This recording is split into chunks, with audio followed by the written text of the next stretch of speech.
জয় মা চাঁদনী মা, জয় বাবা শিব বাবা।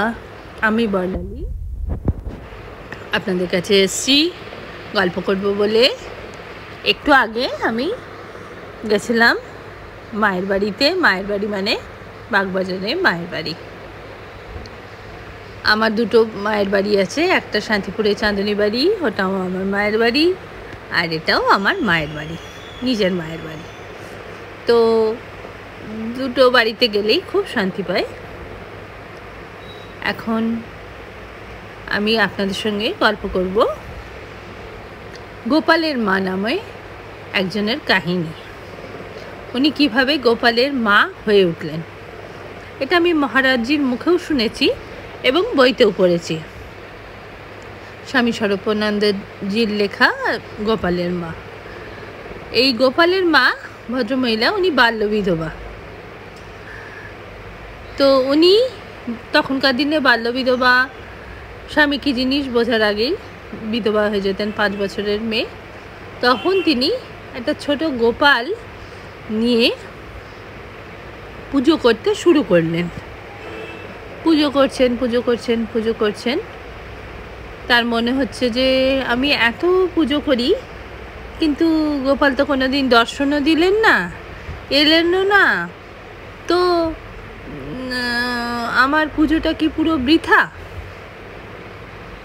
তখন উনি ভাবতে হঠাৎ একটা ঘটনা ঘটে গেল। উনি শুনলেন দক্ষিণেশ্বরে এক সাধু মহারাজ আসছেন।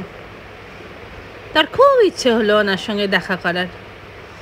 তখন উনি একটু দরিদ্র মানুষ ছিলেন, উনি সাধু মহারাজের সাথে দেখা করতে যাব, তো হাতে তো কিছু নিয়ে যেতে হবে, কি করি, হাতে নিয়ে যাই, একটু তরকারি রান্না করলেন। উনি তরকারি রান্না করে ওনার কাছে গেলেন।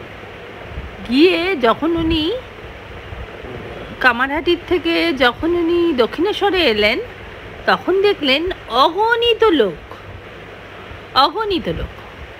এইবার শ্রীরামকৃষ্ণ তার দিকে নজর পড়তে বললেন, দেখি তোমার বাটিতে কি আছে, কি এনেছো গা আমার জন্য?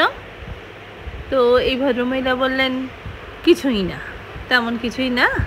উনি মনে মনে ভাবছেন এত লোক আর এইটুকু তরকারি, সাধু মহারাজজি খাবেন, কী বা বলবেন, এত বড় মানুষ। বললো, দেখি না গো, একটু দাও না। তারপরে প্রায় জবরদস্তি করে শ্রীরামকৃষ্ণদেব ওনার কাছ থেকে তরকারির বাটিটা নিলেন, নিয়ে খেলেন। খেয়ে আবার বললেন যে এরকম তো এইটার মধ্যে এইটা দিলে আর একটু ভালো হতো, এই ফোড়নটা দিলে ভালো হতো, এইটা করলে ভালো হতো। ভদ্রমহিলার না খুব বিরক্তি হলো, এ কীরকম সাধু, শুধু খাওয়ার গল্প করছেন, শুধুই খাবার গল্প। উনি বিরক্ত মনে বাড়ি চলে এলেন। তারপরের দিন কি হলো, উনি গোপালের জন্য নাড়ু তৈরি করে রেখেছিলেন। তখন উনি দেখলেন একটা ছোট ছেলে এসে সেই নাড়ুগুলো খাচ্ছে। খুব রেগে গেলেন যে এটা আমার গোপালের জন্য তৈরি করা, তুমি কেন এটো করে দিচ্ছ, তুমি একটু দাঁড়াতে পারতে, আমি পুজোর পরে তোমাকে দিতাম।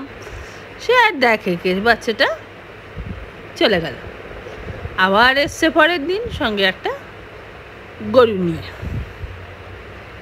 এইবার ভদ্রমহিলা তাকে বললেন, বসো বাচ্চা, আমি তোমাকে একটু বাদে খেতে দেব, আমি তোমাকে তো আগে গোপালের পুজোটা আমি করে নিই।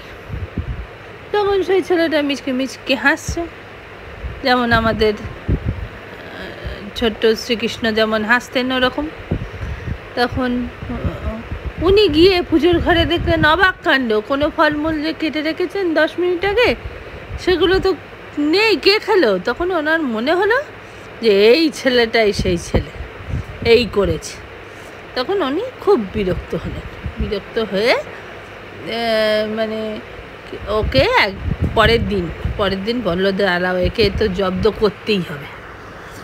কি করলেন উনি, ওই ছেলেটিকে জোর করে তার কাঁধে চাপিয়ে নিয়ে এলেন শ্রীরামকৃষ্ণের কাছে।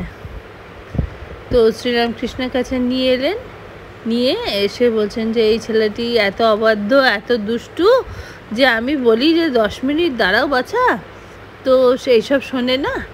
করতে করতে ছোট ছেলেটি দৌড়তে দৌড়তে রামকৃষ্ণদেবের কাছে গিয়ে একদম মিলিয়ে গেল। হ্যাঁ, তখন ভদ্রমহিলা না অবাক হয়ে গেছেন।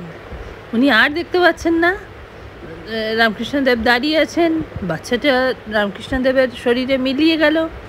তখন রামকৃষ্ণদেব মুচকে মুচকে হাসছেন আর বললেন, কি গো, তুমি তো গোপালের পুজো করো, তো এবার তো বুঝলে যাকে যেভাবে পুজো করবে সে ঠিক তোমার কাছে চলে আসবে।